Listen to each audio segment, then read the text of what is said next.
criaturas que viven en las sombras, el sonido de un saco que se arrastra por entre las calles vacías. Durante siglos, los llamados asustadores se han nutrido del temor infantil. Son las 8:30 p.m, es hora de ir a dormir. El niño se pone la pijama, se lava los dientes y se despide con un beso de papá y mamá. Al apagarse la luz, las sombras invaden el cuarto. Protegiéndose entre las cobijas, siente como poco a poco le recorre la sensación de que algo o alguien se oculta en la oscuridad, dentro del closet o quizá debajo de la cama. Y es que ese estribillo, cual susurro, está nuevamente en su cabeza. Duérmete, niño, duérmete ya, que viene el coco y te comerá.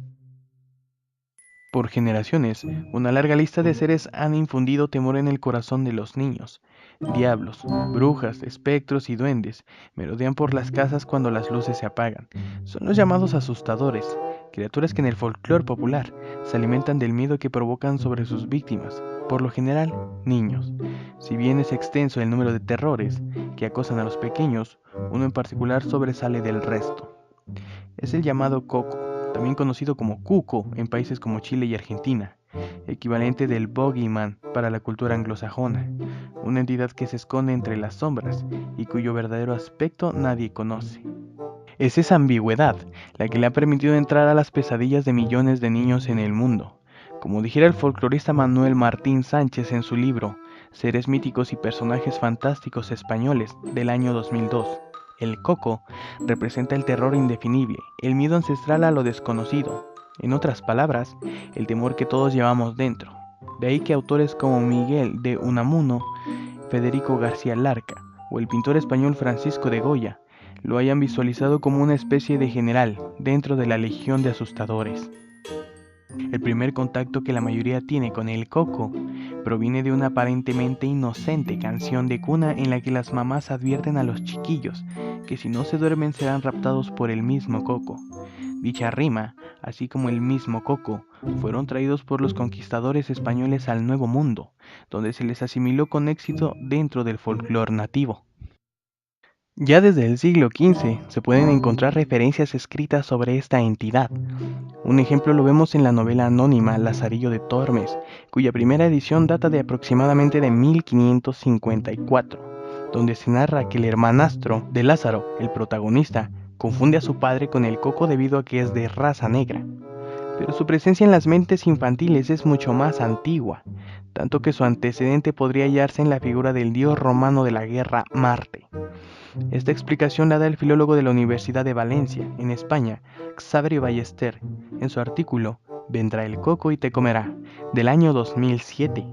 El autor rastrea el origen de la palabra coco y refiere que podría provenir de la raíz céltica, cook, cocos, cuyo significado es rojo.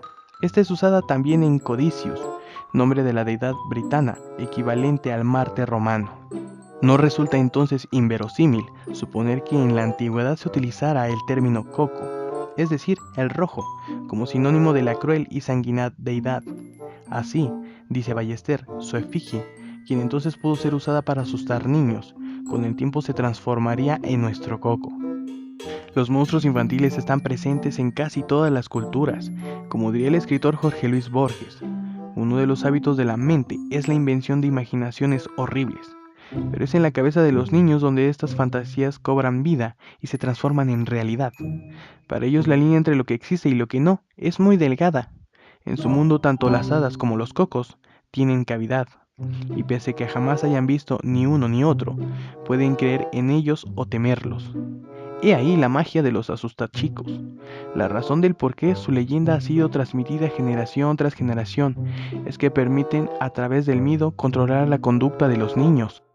De esta manera, estos seres constituyen un componente educativo que en el pasado permitió enseñar a los más jóvenes, de modo fácil y sin espacio a interpretaciones, las conductas permitidas y las no permitidas dentro de la sociedad.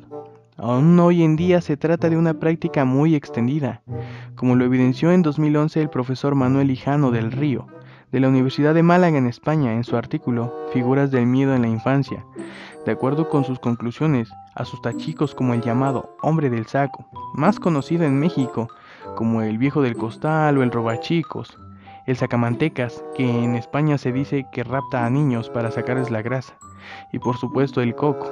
Mantienen su popularidad, incluso entre las nuevas generaciones, pues logran el efecto deseado. Se trata, explica Hijano del Río, no solo de un medio coercitivo para comportarse frente a rutinas cotidianas tales como la alimentación o dormir la siesta, sino un modo de vincular la obediencia a través del pánico del terror a lo desconocido, el cual, como aventura el filólogo Ballester, quizá podría remontarse hasta la prehistoria, solo que los nombres o atributos de esos personajes varían según el tiempo y cultura. Es fácil considerar que la creencia en un monstruo que habitara en un acantilado o dentro de un pozo podría servir para alejar a los jóvenes y evitar que cayeran ahí por accidente. La misma función puede tener las historias de fantasmas que se dice rondan los lagos o las casas abandonadas. Son barreras invisibles que alejan a los curiosos de estos lugares peligrosos. Pero a veces la materia prima de la que se abastecen los pueblos para dar forma a sus asustadores puede proceder de algún suceso real que consternó profundamente a la comunidad. Cuando ese es el caso, este tipo de historias ayudan a asimilar la desgracia. Por ejemplo, la presunta existencia de brujas, duendes, malignos durante la Edad Media permitió tener un chivo expiatorio que explicara la constante muerte de niños. La narración, comenta Hijano del Río, contribuye a formar una memoria con base en hechos reales o acontecimientos fantásticos, detrás de los cuales siempre hay razones históricas, culturales y psicológicas. Este también parece ser el caso del afamado Hombre del Saco, figura presente en varios países de habla hispana. La leyenda dice que se trata de un individuo de edad avanzada, que por las noches ronda entre las calles en busca de niños perdidos. Cuando se encuentra con uno, lo atrapa en un costal que carga al hombro. Aquel que es capturado jamás vuelve a ser visto. Tal personaje es usado para que los niños eviten estar fuera de sus casas a altas horas de la noche. Sin embargo, en la España de finales del siglo XIX y principios del XX, estuvo lejos de ser una simple mentira para reprimir infantes. En aquella época se expandió la creencia de que la sangre y la grasa de niños curaban enfermedades como la tuberculosis. Varios fueron los casos que se registraron de criaturas a las que se les secuestró con este fin, y cuyos fluidos eran vendidos a elevados precios. El más conocido fue el caso de Francisco Leona, autor del llamado Crimen de Gador, quien capturó a un niño de 7 años para extraer su sangre. Aunque la mayoría de los asustachicos no pasan de ser mera ficción, el temor que provocan no lo es, lo cual convierte a estos seres del folclore popular en útiles mecanismos de supervivencia que ayudan para que los infantes puedan evadir situaciones de riesgo. Al crecer, los niños se dan cuenta de la inexistencia de estos seres y dejan de creer en ellos. Es entonces cuando los temibles asustadores pierden su poder y en el mejor de los casos se convierten en un anecdótico recuerdo de la infancia. Pon mucha atención. El Boogeyman es el coco en su versión anglosajona. Este ser sin apariencia específica se esconde en los armarios, los áticos y aquellos lugares solitarios donde se guardan cosas viejas. Su personalidad no es del todo maligna, más bien podría definirse como traviesa, pues gusta de acechar a los durmientes para luego echárseles encima y asustarlos. También puede quitarles las cobijas, en especial cuando se trata de niños mentirosos que no obedecen a sus papás. Algunos de estos seres no entran en las habitaciones, se conforman con arañar las ventanas desde el exterior durante la noche. Aunque se desconoce a cabalidad cuál es el origen de la palabra Boogeyman, se cree que podría ser una derivación del término del inglés medio, boogie o boogie, utilizado para referirse a los fantasmas. De nuevo pon mucha atención. El lamento de la Llorona. Se cuenta que esta mujer ataviada de blanco camina junto a los ríos mientras grita ¡ay mis hijos! Algunos la identifican con la diosa prehispánica Coatlicue, que llora por el futuro de sus hijos, el pueblo mexica. Otra versión dice que es el alma en pena de doña Marina, la Malinche, esposa de Hernán Cortés. Y una tercera narra que fue una mestiza amante de un caballero español, que en un arranque de celos asesinó a los hijos que había tenido con él. Y por último, ¿sabías que cuando los navegantes portugueses vieron por primera vez el fruto del cocotero, Cocos nucifera, o la fruta que nosotros conocemos como coco, sus 3 agujeros le recordaron al monstruo de las narraciones que asustaba a los niños, por lo que decidieron bautizarlo como Coco?